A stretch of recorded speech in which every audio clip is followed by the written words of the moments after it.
बाप ने ज़िंदगी में किसी बेटी को प्लॉट दिया हो तो इसमें विरासत जारी होगी। हम 2 बहनें हैं, 2 भाई हैं, वालिद साहब की वफ़ात हो गई है। वालिद साहब ने बेटियों की शादी के वक्त इनको प्लॉट दिए थे तोहफे या जहेज़ के तौर पर। अब वालिद साहब की वफ़ात के बाद भाई कहते हैं कि इन प्लॉटों में हमारा भी हिस्सा बनता है, और वो कहते हैं कि अब्बू हमें अलहदा में कह कर गए थे कि मैं आप लोगों के साथ भी इंसाफ करूँगा, तो क्या शरअन इनका प्लॉटों में हिस्सा होगा या नहीं। बिनते अब्दुल्ला, अगर अब्बा ने वो प्लॉट बहनों को ज़िंदगी में दे के मुकम्मल उनको इख्तियारात दे दिए थे, हैंड ओवर कर दिया था, तो वो मुकम्मल बहनों के प्लॉट हैं, उसमें विरासत में हिस्सा जारी नहीं होगा। अगरचे अब्बा ने 100 दफ़ा ये कहा हो कि तुम पे जुल्म नहीं करूँगा, तुम्हें भी इन प्लॉटों में हिस्सा दूंगा वगैरह वगैरह, तो इससे कुछ नहीं होता।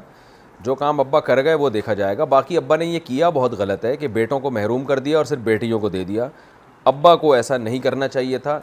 इसलिए वालदैन को, ख़ास तौर पे बाप को चाहिए कि ज़िंदगी में ही विरासत के मसाइल वो उलमा से पूछ लें। बाज़ दफ़ा ये करते हैं कि बेटियों को दे देते हैं और फिर ये कह देते हैं कि तुम्हारा बाद में विरासत में हिस्सा नहीं है, हालांकि शरई तौर पर फिर विरासत में दोबारा से उसका हिस्सा होगा। बाज़ दफ़ा बेटों को दे देते हैं और कहते हैं अब तुम्हारा हिस्सा नहीं है, हालांकि फिर उनका भी हिस्सा होता है। तो ये गलत है। लेकिन बहरहाल बाप ने बेटियों को ज़िंदगी में जो दे दिया वो उनका हो गया।